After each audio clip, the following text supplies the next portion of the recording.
ఒకటి, చివరి నెల ఒకటి, చివరి వారం నేటితో ఈ 2024వ సంవత్సరంలో 52వ వారం ఇది. ఈ 52 వారాలలో మనం ఎన్ని వారాలు మనం ఆబ్సెంట్ అయ్యామో. ఇప్పుడు స్కూల్కు పిల్లలు వెళ్తారు, కొన్నిసార్లు మారాం చేస్తూ ఉంటారు, నేను ఈరోజు పోనని. ఆ రకంగా మనం మన ఇష్టానుసారంగా ఏమన్నా మనం మానుకున్నామా? మన భారము, మన పనుల భారం, లేకుంటే కుటుంబ భారం, కుటుంబ పరిస్థితులు వగైరా వగైరా, ఇవి అన్నిటినీ కలుపుకొని మనం ఎన్ని ఆబ్సెంట్లు అయినామో మనకు తెలియకపోవచ్చు, కానీ ఆయన మాత్రం మనందరికీ అటెండెన్స్ ఇస్తారు. గట్టిగా చప్పట్లు కొడతాం. హల్లెలూయా. ఆయన అటెండెన్స్ నుంచి కూడా మనం ఎప్పుడు కూడా తప్పించుకోలేం. ఆయన దగ్గర మనం రికమెండేషన్ చేసి మనం వాటిని పొందుకోలేం. ఎందుకు చెప్తున్నానంటే, ఫుల్ అటెండెన్స్ దేవుని దగ్గర ఉండాలి, మనుషుల దగ్గర కాదు. మనుషులకు ఫోన్ చేసి కూడా మనం అటెండెన్స్ వేయించుకోవచ్చు, కానీ దేవాది దేవుని దగ్గర మనము అటెండెన్స్ వేయించుకోలేం. మనకు మనమే నిర్లక్ష్య కారణంగానే కావచ్చు, పనుల ఒత్తిడి మేరకే కావచ్చు, మరి ఏ విషయంలోనైనా కావచ్చు. కానీ ప్రియ దేవుని బిడ్డలారా, సంఘస్థులారా, ఎప్పుడు కూడా మీకు చెప్పేది ఒకటే, మేము నేర్పించేది కూడా ఒకటే. వాక్యానుసారంగా నడుచుకుందాం, వాక్యానికి అనుగుణంగానే మనము ముందుకెళ్దాం. కానీ ఏదో చెప్పుడు మాటలు లేకుంటే ఈ బయట మాటలు మనకు అవసరం లేదు. ప్రతి క్రైస్తవుడు జీవించవలసినటువంటి విషయం ఒక మాట ఈరోజు మనం నేర్చుకొని మనం ముందుకెళ్దాం. అపోస్తుల కార్యాలలో ఉన్నటువంటి ఒక మాటను మనం చూసుకుందాం. దాంట్లో 2వ అధ్యాయం, అపోస్తుల కార్యములు 2వ అధ్యాయం 42వ వచనాన్ని మనం ధ్యానించుకుందాం. వీరు అపోస్తుల బోధలయందును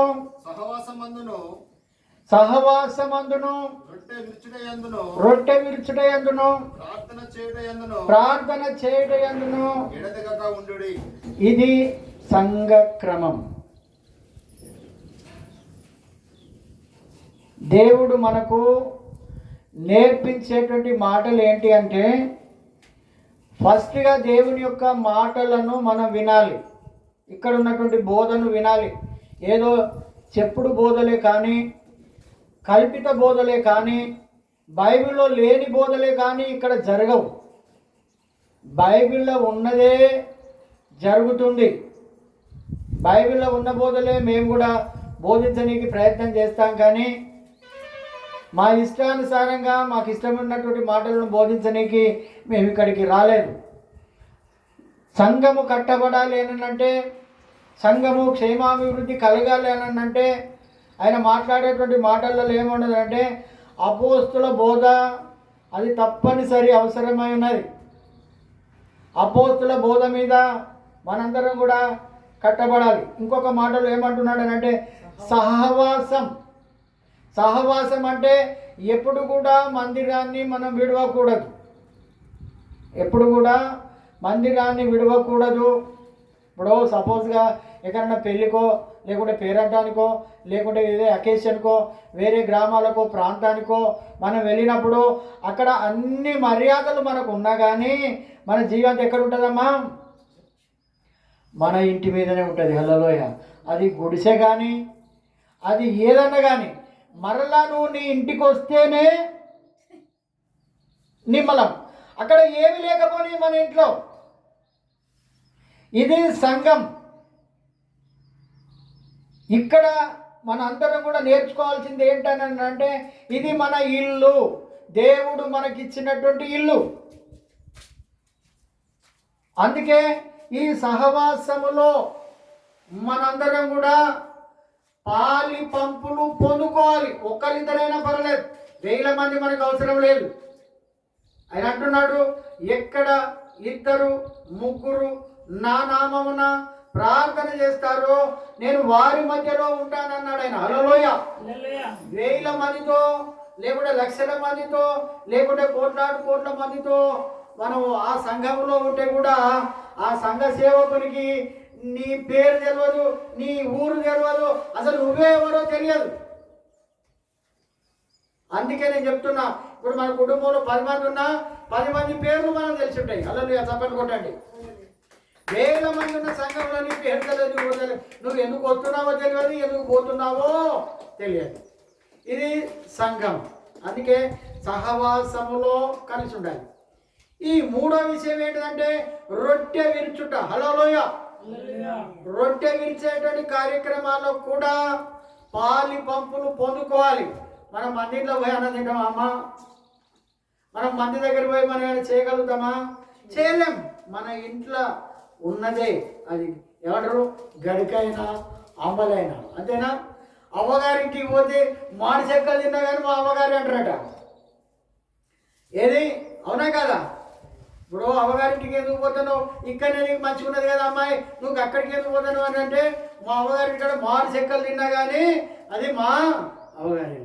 ఎందుకంటే చిన్న సంఘం అయినా కానీ చింతలేని సంఘం, దేవుడు కూడా మెచ్చుకున్న సంఘం.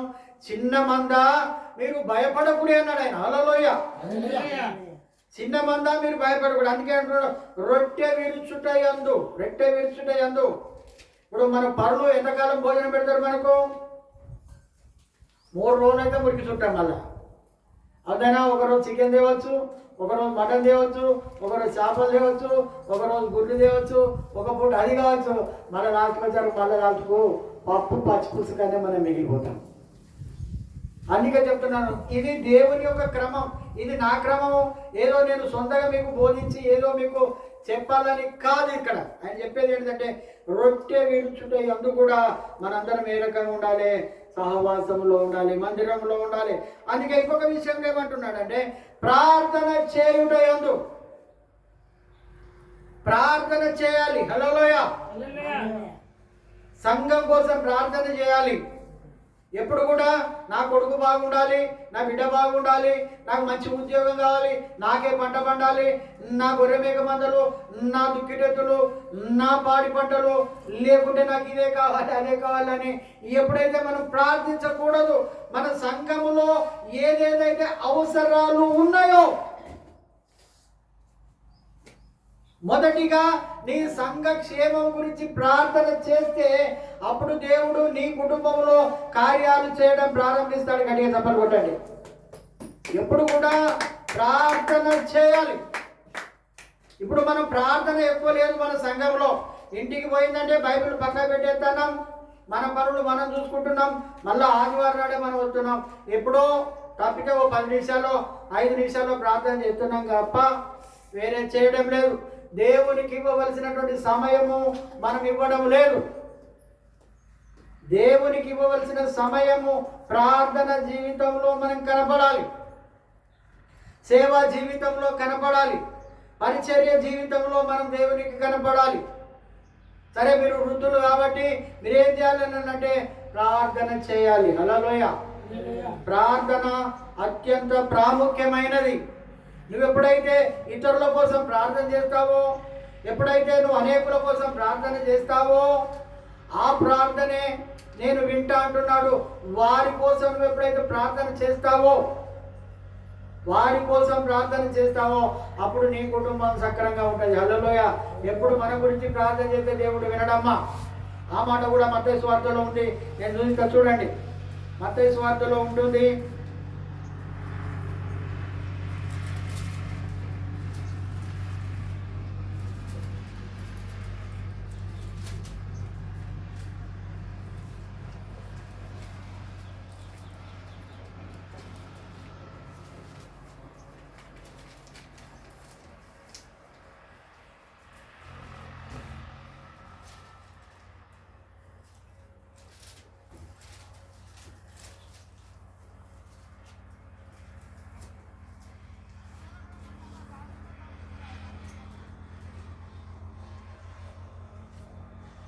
18వ అధ్యాయం 20 వచనం. ఏలయనగా ఇద్దరు ముగ్గురు నా నామమున ఎక్కనైతే కూడుకుంటారు. హల్లెలూయా. చూడండి, ఇవి నా మాటలు కాదు. ఎక్కడైతే మనం కూడి ఉంటామో అందుకే చెప్తున్నాడు, ఎక్కడైతే మన అందరం కూడా కూడి ఉందరో అక్కడ నేను వారి మధ్యన ఉందునని చెప్పాను. ఇప్పుడు మన మధ్యలో ఉన్నాడు దేవుడు. తప్పని కొడదాము. ఎక్కువ అవసరం లేదండి. మరలా ఇంటి దగ్గర కూడా కుటుంబ ప్రార్థన ఉండాలి. కుటుంబములో ప్రార్థన ఉండాలి. వ్యక్తిగతంగా నీవైనా ప్రార్థన చేయాలి. బయటలో చెప్పడం కాదు, నా కొడుకు మార్గలేడు, నా భర్త మార్గలేడు, నా పిల్లలు మార్గలేరు అని బయట వాళ్ళకు చెప్పడం కాదు. నీవు మోకరించగలిగే శక్తి నీకున్నప్పుడు మోకరించాలి. మోకరించలేని శక్తి లేనప్పుడు నువ్వు మంచాలో కూర్చొని నువ్వు ప్రార్థన చేసినా వింటాడు. కానీ ప్రార్థన, ఇంట్లో ప్రార్థన ఉండాలి. క్రైస్తవుడు అనేటువంటి వానికి ప్రార్థన ఉండాలి ఎప్పుడు కూడా. అందుకే అంటున్నాడు, ఎక్కడ ఇద్దరు ముగ్గురు కూడి ప్రార్థన చేస్తారో వారి ప్రార్థన వింటానంటున్నాడు. పై వచనంలో కనుక చూసుకున్నట్టయితే, మరియు మీలో ఇద్దరు తాము వేడుకొను దేని గూర్చి అయినను భూమి మీద ఏకీభవించాలి. ఇది భూమి, ఇదంతా భూమి. ఈ భూమి మీద మనం ఏకీభవించి ప్రార్థన చేయాలి.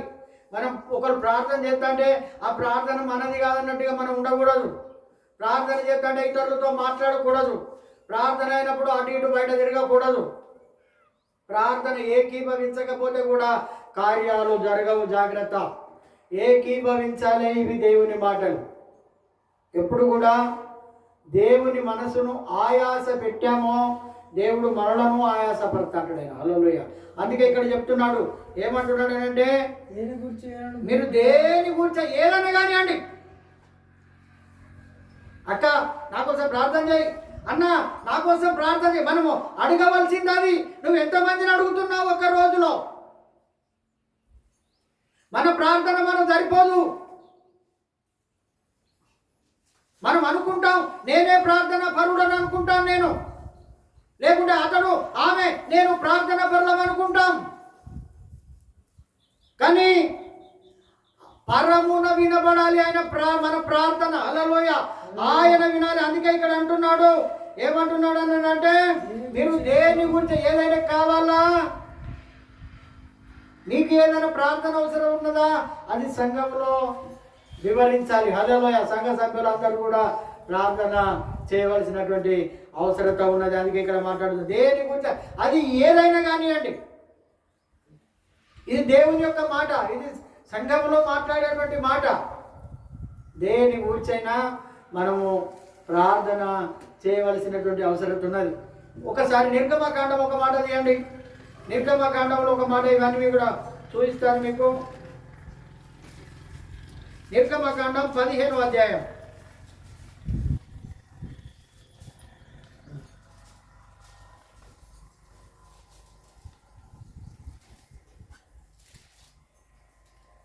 సార్ 20వ అధ్యాయం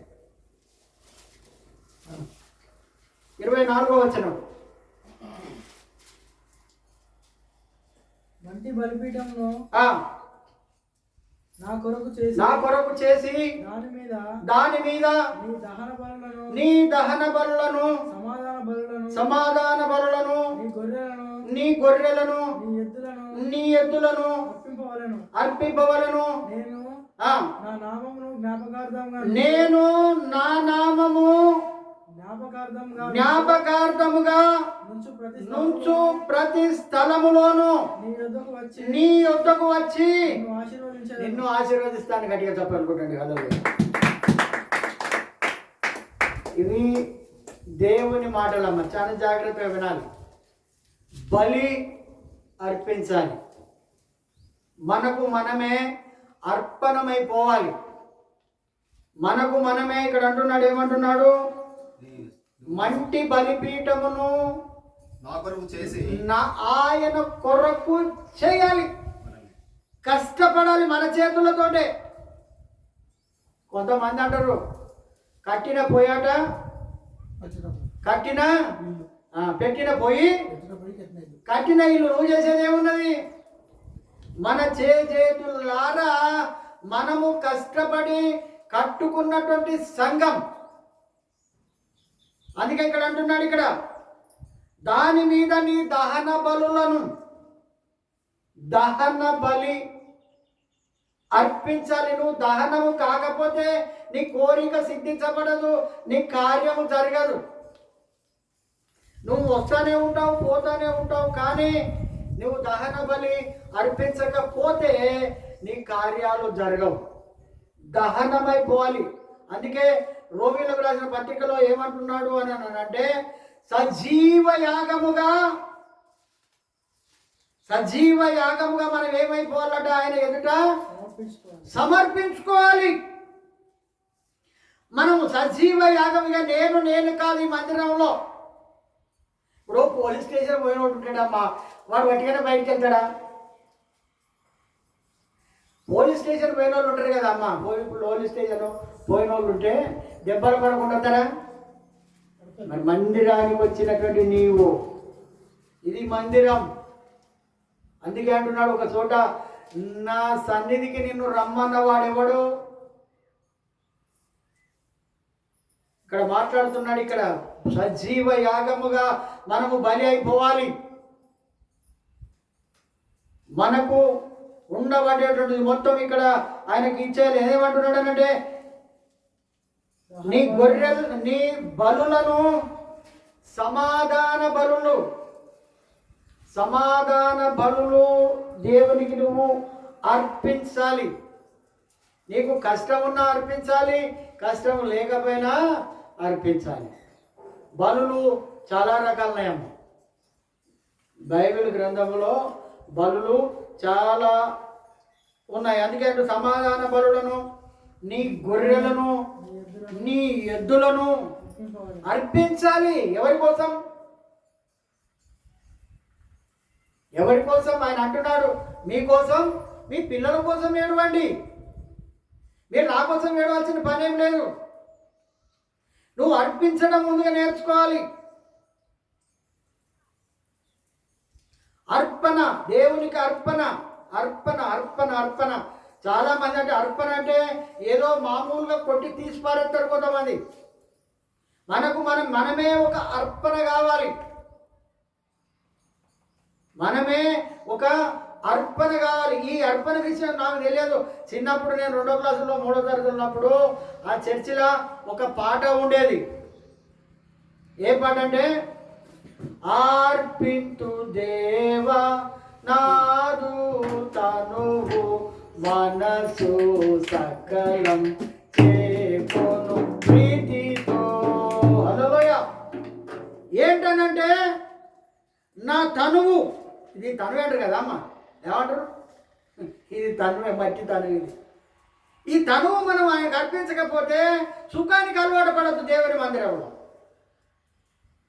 ఎప్పుడు కూడా సుఖము మనకు పని చేయదు, కష్టపడాలి. అందుకే అంటున్నాడు ఇక్కడ, ఆర్పింతు దేవా నాదు తనువును, ఆత్మ శరీరమును. ఆత్మను కూడా ఆయనకు అప్పచెప్పాలి, ఆయన కంట్రోల్లో ఉంచాలి మనం. హల్లెలూయా. ఆయన బయటికి వెళ్ళేంత వరకు దాకా మనం ఆయన కంట్రోల్, దేవుని కంట్రోల్. వేరే విషయాలు మాట్లాడడానికి ఇక్కడ వీలు లేదు. మన ఇష్టానుసారంగా మాట్లాడుకోనికి వీలు లేదు. నా సన్నిధికి ఎవడు గత వణుకుచుండునో వచ్చి వారినే నేను చూస్తా అంటున్నాడు. ఏంది అని కలెక్టర్ ఆఫీస్ చక్కగా పోతామా మనం? పోతారా అమ్మ? ఎమ్మెల్యే దగ్గర చక్కగా పోతామా? సీఎం దగ్గర చక్కగా పోతామా? పిఎంల దగ్గర చక్కగా పోతామా? వీళ్ళందరికంటే ఆయన మహా గొప్పవాడు. హల్లెలూయా. వాళ్ళందరినీ ఏర్పాటు చేసిన వాడు ఆయన. వాళ్ళ దగ్గరనే వాళ్ళు చెప్పకుండా సెల్లులు స్విచ్ ఆఫ్ పెట్టిపోతాం మనం. ప్రతి డాక్టర్ దగ్గర పో, మీ సెల్లులు స్విచ్ ఆఫ్ చేసి రాండి అంటాడు అక్కడ. ఇంకెక్కడికన్నా పోండి, మీ సెల్లులు స్విచ్ ఆఫ్ మోడ్లో పెట్టుకోండి అంటారు, సైలెంట్ మోడ్లో పెట్టుకోండి అని అంటారు. ఎందుకంటే ఆయన సన్నిధి లో మనం గద గద గద వణకాలి, మన కార్యాలు జరగాలి. ఆయన యందు భయం ఉండాలి, భక్తి ఉండాలి. మన జీవితము కొంతకాలమే ఉంటుంది. అందుకే ఇక్కడ చెప్తున్నాడు, ఏమంటున్నాడు అంటే నీ గొర్రెలను నీ ఎద్దులను అర్పించాలి. అర్పించాలి, అర్పించడం అని అంటే ఇచ్చేసింది మళ్ళా మనకు రాదు. హల్లెలూయ. ఇచ్చేసింది మనకు రాదు, అర్పించాలి అంటున్నాడు. నేను నా నామం జ్ఞాపకార్థముగా. ఇక్కడ జ్ఞాపకార్థం. దీన్ని ఎవరైనా చూసిందంటే బయట బయట వాళ్ళు ఏమంటారమ్మా? చర్చి అంటారు, లేకుంటే మందిరం అంటారు. ఇది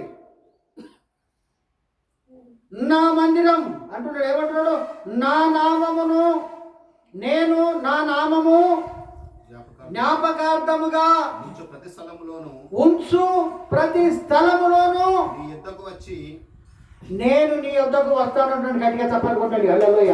నువ్వు ఏం చేస్తున్నావో, నువ్వు ఏ ఆలోచనతో ఉన్నావో, నీ మనసు ఎలా ఉందో, నీ ఆరోగ్యం ఎట్లా ఉన్నదో, నువ్వు ఏ రకంగా ఉంటావో, అందుకే అంటున్నాడు. ఏమంటున్నాడు? జ్ఞాపకార్థముగా నుంచు ప్రతి స్థలములోనూ నీ యొద్దకు వస్తాను, నీ యొద్దకు వస్తాను. చూడండి, మనమైతే రాము, మనం ఆయన దగ్గర రాము. పాపం ఒక స్త్రీ 18 సంవత్సరాలుగా నడుము వంగిపోయి ఉందట.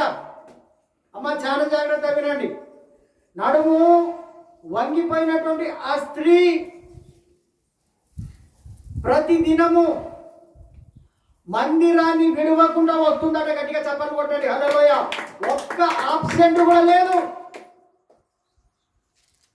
విడువక, చూడండి, వాక్యం కావాలంటే చూడండి, విడువక, దేవాలయాన్ని విడువక, ఎప్పుడు కూడా విడువకూడదు. దేవాలయాన్ని విడువక ఆమె వస్తున్నటువంటి సందర్భంలో యేసయ్య వచ్చాడు. హల్లెలూయ. ఆ మందిరంలోనికి వచ్చాడు, ఆమెను దృష్టించాడు. హల్లెలూయ. ఆమెను దృష్టించాడు. దృష్టించి అంటున్నాడు, చూడండి, ఒక మాట దొరికింది ఎవరికైనా? లూకాసు వార్త 7వ అధ్యాయం ఉంటుంది.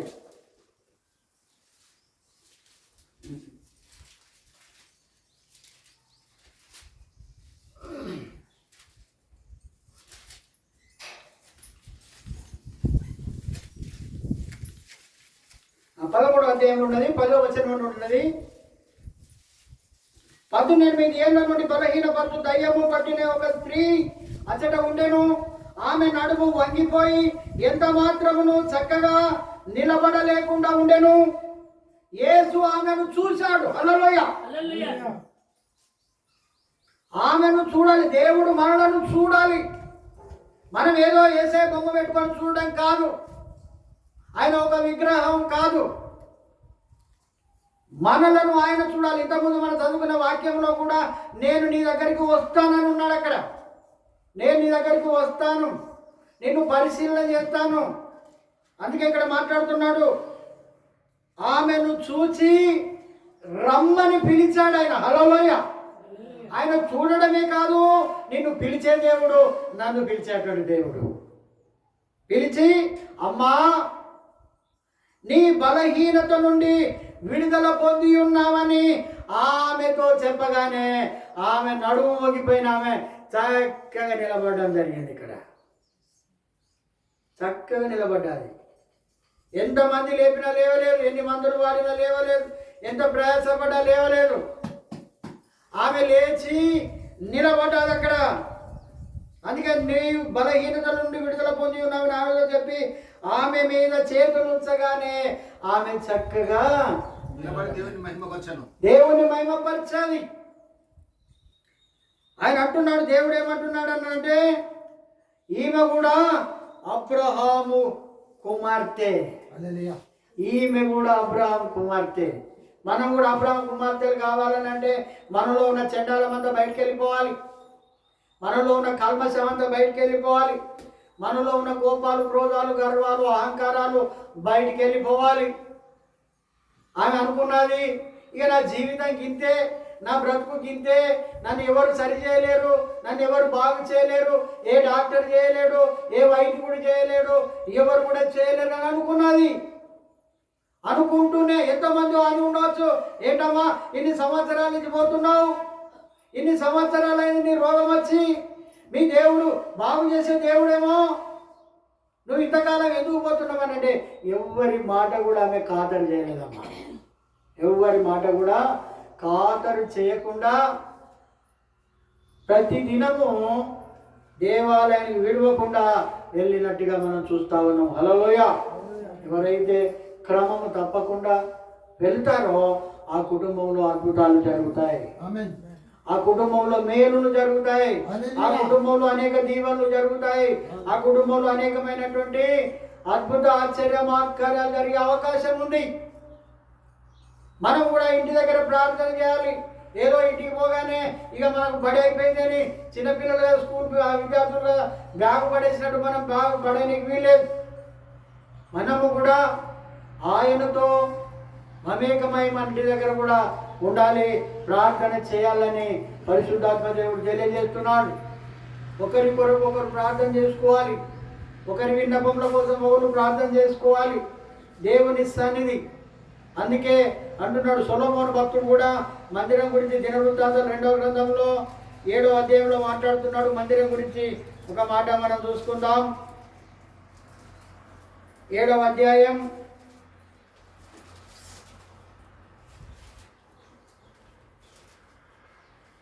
14, 15, 16 వచనాలు చదువుకుందాం. నా పేరు పెట్టబడిన నా పేరు పెట్టబడిన నా జనులు తమ్మును తాము తగ్గించుకొని ప్రార్థన చేసి నన్ను వెతికిన తమ చెడు మార్గములను విడిచిన ఎడల ఆకాశము నుండి నేను వారి ప్రార్థనను విని వారి పాపమును క్షమించి వారి దేశమును స్వస్థపరచుదును. చాలు. ఇక్కడ అంటున్నాడు, ఇక్కడ చాలా జాగ్రత్తగా ధ్యానించండి. వాక్యం మన హృదయంలోనికి రావాలి. మొదటిగా చెప్తున్నాడు, ఏమంటున్నాడు అంటే నా పేరు పెట్టబడిన నా జనులు. మనందరం కూడా దేవుని బిడ్డలు అంటారు, మనం బయటికి పోతే నా పేరు పెట్టబడినటువంటి నా జనులు తమ్మును తాము తగ్గించుకొని ప్రార్థన చేసి నన్ను వెతికి మన చెడు మార్గములను విడిచిన ఎడల ఆకాశము నుండి నేను వారి ప్రార్థనను విని వారి పాపములను క్షమించి వారి కుటుంబాన్ని నేను స్వస్థపరుస్తా అంటున్నాడు. వారి కుటుంబాన్ని మనం తగ్గించుకోవాలి. తగ్గించుకునే స్వభావం మనకు ఉండాలి. అందుకే మాట్లాడుతున్నాడు, నా పేరు పెట్టబడినటువంటి నా జనులు ఎక్కడ ఉన్నారో ఆయన దృష్టిస్తాడట. ప్రియ దేవుని సంగమా, మీరు గుర్తించండి. ఆయన అంటున్నాడు, ఆయన కను దృష్టి ఎవరి మీద ఉంటుందంటే నీతిమంతుల మీద ఉంటుంది. ఆయన కను దృష్టి నీతిమంతుల మీద ఉంటుందని పరిశుద్ధ లేఖనాలు తెలియజేస్తున్నాయి. ఇదే కీర్తనకారుడు రాస్తున్నాడు. ఈ వాక్య భాగం తర్వాత చదువుకుందాం. కీర్తనకారుడు రాస్తున్నాడు, ఏమంటున్నాడు అని అంటే ఆయన చూపు ఏ విధంగా ఉంటుందంటే ఇక్కడ మాట్లాడుతున్నాడు. ఒక మాట మనం ధ్యానించుకుందాం. 14వ అధ్యాయం 2వ వచనం కీర్తన 14:2 వివేకము కలిగి దేవుణ్ణి వెతుకువారు కలరో ఏమో అని యెహోవా ఆకాశము నుండి నరులను పరిశీలిస్తాడు. జాగ్రత్త. హల్లెలూయా.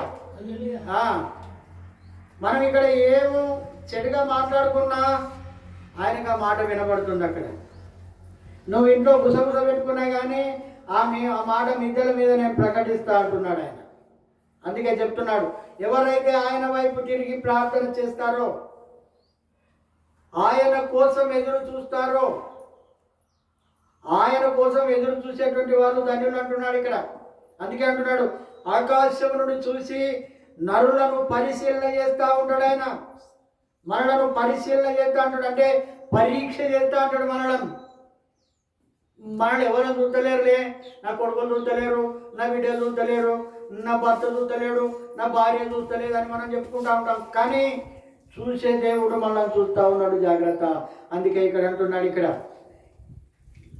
ఈ యొక్క వాక్య భాగాన్ని మరొకసారి మనం తీసుకుందాం. 2వ దినవృత్తాంతాల గ్రంథం 14వ అధ్యాయం 7వ అధ్యాయం మరొకసారి 15వ వచనం. ఈ స్థలమందు చేయబడు ప్రార్థన మీద నా కనుదృష్టి నిలుచును, నా చెవులు దానిని ఆలకించును. చూడమ్మా, ఈ మాట అందరం కూడా చదువుదాం. ఈ మాట నేను చెప్తా, మీరు వినండి. ఈ స్థలమందు చేయబడు ప్రార్థన మీద నా కనుదృష్టి నిలుపుతును, నా చెవులు దానిని ఆలకించును. ఇట్లా ఇవ్వాలన్నా ఉంటుంది అమ్మ, మనకి ఇవ్వాలన్నా పోతున్నా, నీ మాట నేను ఎక్కడ వింటున్నా, లేదు నాకు బిజీ ఉన్నది, నాకు టైం లేదు, నేను పోతున్నా అనే మనుషుల కాలం. ఈ కాలం అట్లుంది.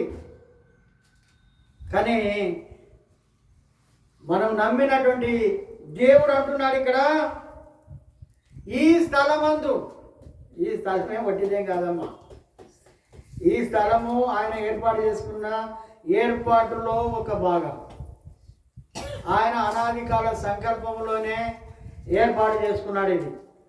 అందుకే అంటున్నాడు, ఈ స్థలమందు చేయబడు ప్రార్థన. ఈ స్థలంలో నువ్వేం ప్రార్థన చేస్తున్నావో నీకెరక, నువ్వు ఏం కావాలని అడుగుకుంటున్నావో నీకు తెలుసు అది. అందుకే అంటున్నాడు, చేయబడు ప్రార్థన మీద నా కనుదృష్టి ఉంచుతాను. నేను నిన్నే చూస్తాను, నీ పెదవులను చూస్తాను, నీ ఆలోచన చూస్తాను, నీ అంతరంగాన్ని చూస్తాను. ఏదో వడ్డీగా వచ్చి పోతున్నావా, ఏమైనా ప్రార్థన చేస్తున్నావా, నీ కుటుంబం కోసం చేస్తున్నావా, నీ కోసం చేసుకుంటున్నావా, లేకుంటే నీ పిల్లల కోసం చేస్తున్నావా, నీ ఆస్తుపాస్తుల కోసం చేస్తున్నావా, లోకం కోసం చేస్తున్నావా, ఇతరుల కోసం చేస్తున్నావా, నువ్వు సంఘం కోసం చేస్తున్నావా, నువ్వు ఏ ప్రార్థన చేసినా ఆయన వింటాడు. ఎక్కడ మీకు తెలుసో లేదో, కొందరు పెదవుల మాటలను బట్టి వాళ్ళు ఏం మాట్లాడుతారో అర్థం చేసుకుంటారు. కొంతమంది మాటలు బయటికి వినవలసిన పని ఏం లేదు. దేవుడు కూడా మనల్ని ఒకసారి చూశాడంటే నీ పెదవులు ఏం ప్రార్థన చేస్తానో వింటాడట ఆయన. అందుకే ఇక్కడ అంటున్నాడు, ఈ స్థలమందు చేయబడు ప్రార్థన మీద నా కనుదృష్టి నిలుపుతా. కనుదృష్టి నిలపడం అంటే ఏంటమ్మా? ఎవరన్నా నిలుపుతారా? ఒకసారి అయ్యా నేను ఊరికి పోతాను, అవ్వమ్మ ఊరికి పోతానా, మా ఇంటి మొక్కను చూడమంటే మా తెలియదు అని అంటారు. కాలంలో కాలం అట్లే ఉంది, మాకు తెలియదు. మరి ఆయన అంటున్నాడు, నేను కనుదృష్టి నిలుపుతా బిడ్డ అంటున్నాడు ఇక్కడ. నేను నా కనుదృష్టిని నిలుపుతాను, నా చెవులు దాన్ని ఆలకిస్తాయి. సొలొమోను దేవాలయం కట్టిన తర్వాత ఆయన చేసిన ప్రార్థన విన్న తర్వాత దేవుడు మాట్లాడుతున్నాడు ఆకాశం నుండి. ఈ మాటలన్నీ ప్రజలు ఆ రకంగానే సైలెంట్గా ఉన్నారు. సొలొమోను ప్రార్థన ముగించిన తర్వాత ఈ మాటలన్నీ దేవుడు మాట్లాడుతున్నాడు ఇక్కడ.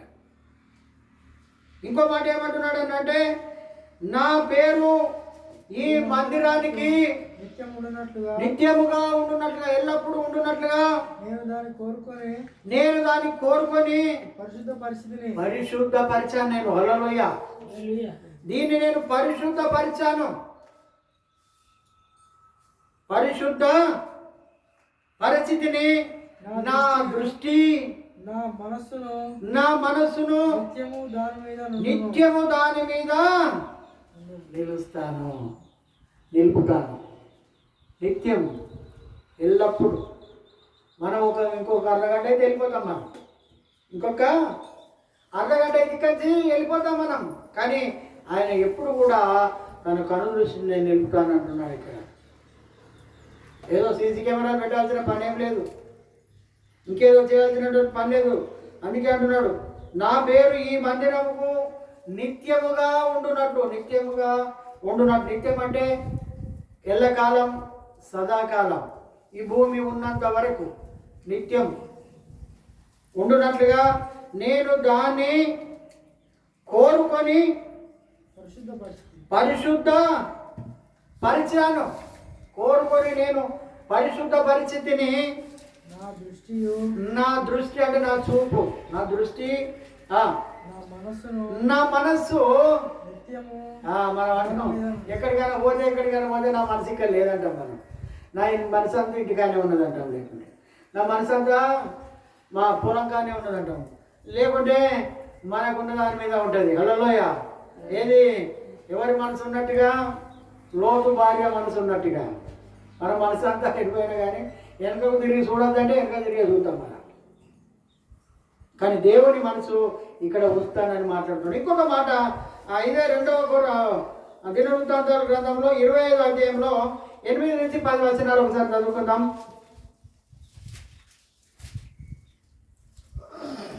అలాగూ పోవలనని నీకున్న ఎడల కొమ్ము, యుద్ధము బలంగా చేసినను దేవుడు నీ శత్రువు ఎదుట నిన్ను కూర్చును. నిలబెట్టుటయు పడవేయుటయు దేవుని వశమే కదా అని ప్రకటింపగా అమధ్య దేవజనుడు చూచి ఇజ్రాయెల్ వారి సైన్యములకు నేనిచ్చిన 200 మనుగుల వెండిని ఏమి చేసేద్దామని అడిగినందుకు దీనికంటే మరి అధికముగా యెహోవా నీకు ఇయ్యగలడని ఆ దేవజనుడు ప్రత్యుత్తరం ఇచ్చాను. హల్లెలూయా. ఇక్కడ అంటున్నాడు, ఇక్కడ దీనికంటే కూడా ఇంకా అధికంగా చేయడానికి కూడా దేవుడు సిద్ధంగా ఉన్నాడు. మనం అనుకుంటాం దేవుడు నాకేమి ఇస్తాడు, దేవుడు నాకేమి ఇస్తాడు. ఎప్పుడు కూడా మనం ఒకటే దృష్టి పెట్టుకోవాలి. దేవుడు నాకేమి ఇస్తాడని మనం అడిగే బదులు దేవునికి మనమేమి ఇస్తున్నామని మనం ఆలోచన చేయాలి. దేవుడు నాకు ఏం చేస్తున్నాడని మనం అనడం కంటే దేవునికి మేమేం చేస్తున్నాం, మనమేం చేస్తున్నామని ముందుగా ఆలోచించుకోవాలి. కొంతమంది అంటారు ఈ ఊరు నాకేం ఇచ్చింది, లేకపోతే ఈ దేశం ఏమిచ్చింది, ఈ రాష్ట్రం ఏమిచ్చింది అని అంటారు కొంతమంది. కానీ వాటి కోసం నువ్వేం చేశావు అని దేవుడు అడుగుతున్నాడు ఇక్కడ. కానీ అన్నిటికంటే ముఖ్యంగా ఆయన అన్నటువంటి మాట ఏంటిదని అంటే, దీనికంటే అధికముగా యెహోవా నీకు ఇస్తాడు, దీనికంటే ఎక్కువగా నీకు ఇస్తాడు. ఆయన ఊహించు వాటికంటే అధికముగా చేయగల కార్యసాధకం ఆయనలో ఉంది.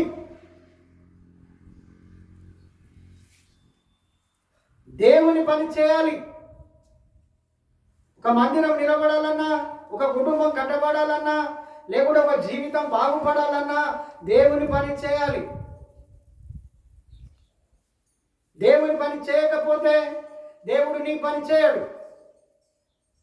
ఆయన పని చేసేటువంటి వారముగా మనం ఉండాలి. ఇప్పుడు ఇంతకుముందు ఇక ముగించుకుందాం, సమయం ఎక్కువ లేదు. ఇప్పుడు మనం 52 వారాలు ఈ మందిరానికి మనం వచ్చాం. ఈ 52 వారాలలో దేవుడు మనకి ఏమి ఇచ్చాడు, మనం ఏమి పొందుకున్నాం, మనం ఏది అది చేసుకున్నాం అంటే నిజంగా కూడా ఈ 52 వారాలకు నేనైతే దేవునికి ఖండితంగా చెప్తా 52,000 కట్టినా నేను దేవునికి. అవును, బండి ఒట్టిగానే రాదు కదా.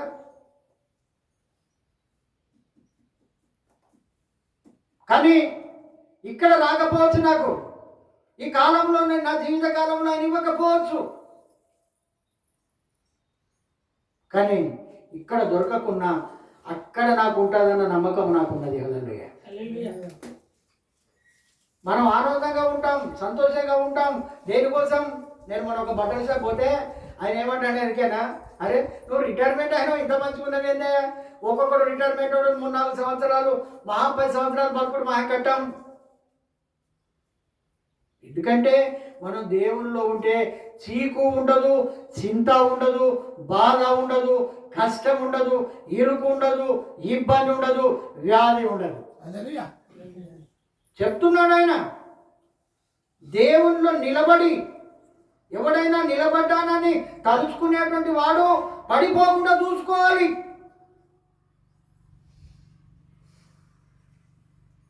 కొన్ని రోజులు బైకుల మీద ప్రయాణం చేశాం, కొన్ని రోజులు ఆటోల మీద ప్రయాణం చేశాం, కొన్ని రోజులు కార్లలో కూడా ప్రయాణం చేస్తూ ఉన్నప్పుడు ఈ 6 నెలల నుండి. ఎందుకు చెప్తున్నాను అంటే దేవుడు మనపై గొప్ప ప్రణాళిక కలిగి ఉంటాడు. మనం కూడా అందరం కూడా అనుకోవాలి, నేను అనుకుంటా దేవుడు నాపై ఎంతో ప్రణాళిక కలిగి ఉన్నాడని. దేవునికి ఇస్తే ఎక్కడ పోదు.